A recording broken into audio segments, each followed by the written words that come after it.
নমস্কার বন্ধুরা, আপনাদের সকলকে স্বাগত জানাই আমার চ্যানেল নবান্নের সমাহারে। আজ আবারও আপনাদের জন্য নিয়ে হাজির হলাম আরেকটা নতুন রেসিপির ভিডিও। আজকে বানাতে চলেছি সামান্য কিছু উপকরণ দিয়েই দারুণ একটা স্ন্যাক্স রেসিপি। শুধুমাত্র স্ন্যাক্স নয়, এটা কিন্তু আপনারা যে কোনো নিরামিষ দিনে গরম গরম ডাল ভাতের সাথে বানিয়ে ফেলতে পারেন।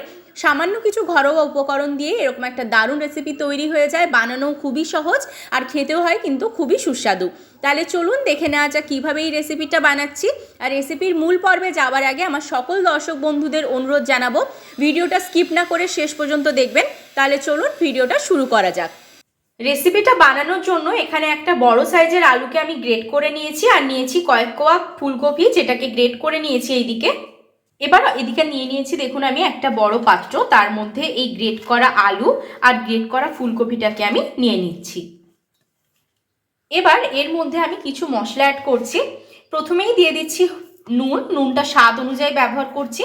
আর দিয়ে দিচ্ছি এখানে আমি পরিমাণ মতন হলুদ গুঁড়ো। আপনারা চাইলে কাশ্মীরি লাল লঙ্কার গুঁড়ো ব্যবহার করতে পারেন, কিন্তু এই মুহূর্তে আমার কাছে অ্যাভেলেবেল ছিল না বলে আমি ব্যবহার করিনি। কাশ্মীরি লাল লঙ্কার গুঁড়োটা শুধুমাত্র রঙের জন্যই ব্যবহার করি, কিন্তু আপনারা চাইলে ওটাকে স্কিপ করতেও পারেন। এবার এর মধ্যে দিয়ে দিলাম এখানে আমি গোটা জিরে হাফ টিস্পুন, দিয়ে দিচ্ছি এখানে আমি একটু ভাজা মশলা কিছুটা পরিমাণ দিয়েছি, ওই হাফ চামচ মতো।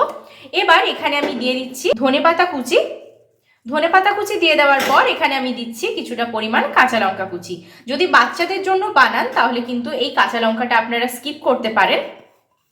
এবার এই সমস্ত উপকরণকে প্রথমে আমি ভালো করে একটু মেখে নিচ্ছি। আর ভাজা মশলার মধ্যে কিন্তু গোটা ধনে, গোটা জিরে, মৌরি এই সমস্ত কিছুই থাকে। এই সমস্ত কিছু দিয়েই আমি ভাজা মশলা তৈরি করে নিয়েছি। আমি আমার বহু রেসিপির মধ্যে কিন্তু ভাজা মশলা কিভাবে তৈরি করা হয় সেটা দেখিয়েছি, সেজন্য এখানে আর আলাদাভাবে আমি দেখালাম না।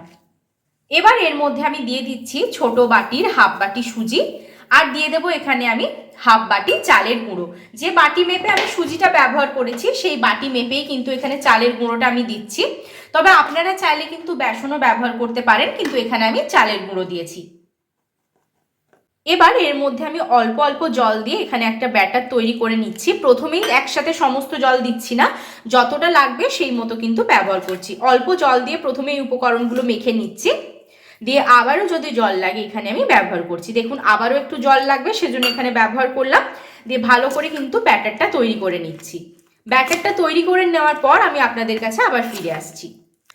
দেখুন এখানে কিন্তু খুব ভালো করে এটা আমি তৈরি করে নিয়েছি, এটা একদম রেডি হয়ে গেছে। এবার অপর দিকে দেখুন আমি এখানে গ্যাস জ্বালিয়ে কড়াই বসিয়ে দিয়েছি, তার মধ্যে আমি পরিমাণ মতন সরষের তেলকে আগে থেকেই কিন্তু গরম হওয়ার জন্য দিয়ে দিয়েছিলাম। এবার এটাকে হাই ফ্লেমে প্রথমে গরম করে নিচ্ছি। তেলটা গরম হয়ে গেছে, এবার ফ্লেমটাকে মিডিয়ামে দিয়ে এক এক করে এগুলোকে আমি দিয়ে দিচ্ছি। এগুলোকে আমি পকোড়ার আকারে ভেজে নিচ্ছি। দেখুন এক এক করে প্রত্যেকটা আমি দিয়ে দিচ্ছি এর মধ্যে, দিয়ে এইভাবে কিন্তু এগুলোকে আমি মিডিয়াম ফ্লেমে একদম লাল লাল করে ভেজে নেব। শীতের সময় বিকেলবেলা কিন্তু চায়ের সাথে খাওয়ার জন্য একটা দারুণ মুচমুচে পকোড়া আমি আপনাদের সাথে শেয়ার করছি। শুধুমাত্র যে চায়ের সাথে তা নয়, এটা কিন্তু আপনারা যে কোনো নিরামিষ দিনে গরম গরম ডাল ভাতের সাথেও তৈরি করে ফেলতে পারেন। খেতে দুর্দান্ত লাগে, আর বানাতে কিন্তু বেশি কিছু উপকরণও লাগে না। বাড়িতে থাকা সমস্ত উপকরণ কিন্তু এর মধ্যে ব্যবহার করা যায়, আর খুব কম উপকরণই কিন্তু লাগে। দেখুন এক এক করে দিয়ে দিলাম। এবার এগুলোকে আমি লাল লাল করে কিন্তু ভেজে নিচ্ছি।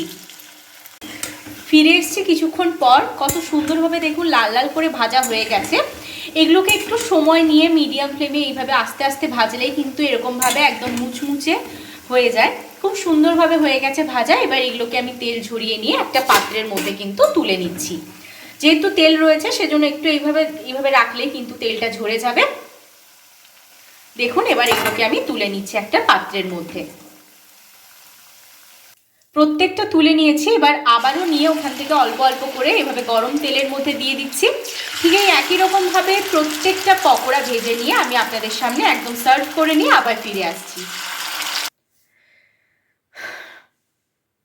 দেখুন প্রত্যেকটা ভেজে নিয়ে একটা প্লেটের মধ্যে সাজিয়ে নিয়ে চলে এসেছি।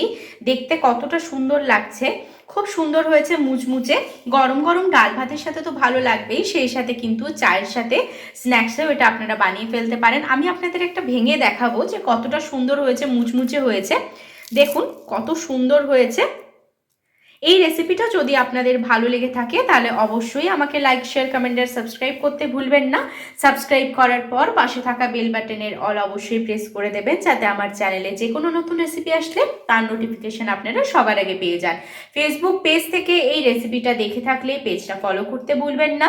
আবার পরিবারের নতুন সদস্য হয়ে থাকলে সাবস্ক্রাইব করে দিয়ে পাশে থাকা বেল বাটনের অল প্রেস করে দিয়ে আমার পাশে থাকবেন, যাতে আমি যে কোনো নতুন রেসিপি আপলোড করলে আপনারা সবার আগে নোটিফিকেশন পেয়ে যান।